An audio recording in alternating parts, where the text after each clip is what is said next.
Arc flash protection has to be quantified. I will here make a brief introduction to various concepts and metrics. Let's start with the stall curve. The stall curve is a relation between energy to the skin and the time during that energy is delivered and the risk that you will develop a skin burn in level 2. Second metric is the ATPV value. That is the energy from an arc flash that the glove can sustain before you have a 50% chance of obtaining a skin burn level 2. The ELIM is following the same test method with an arc flash explosion in an open room. However, the metric is calculated with a tripwire system where the first point of failure is triggering the measured value that is the average of the 3 last successful values below the stall curve.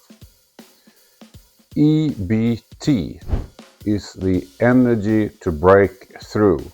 That is the exposure that is strong enough to open up the glove. And the EBT is very problematic because of the interesting other metric which is called HAF or heat attenuation factor. The heat attenuation factor is describing the percentage of energy that the glove is stopping. This protection that frequently goes up to 70 or 80% is describing the amount of energy that is stopped, and that is continuing above the rated ATPV value.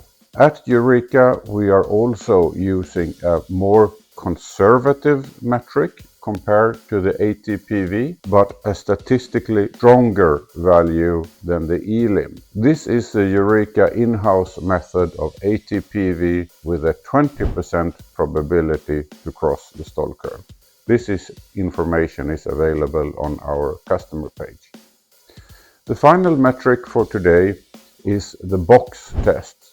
That is the EN61482, and in this you have a shorter electrode and the arc flash exposure being set off in a smaller contained box that is delivering a directed blast towards the glove. This very relevant test method gives the metric manage or not manage at 2 different levels called Arc 1 and Arc 2.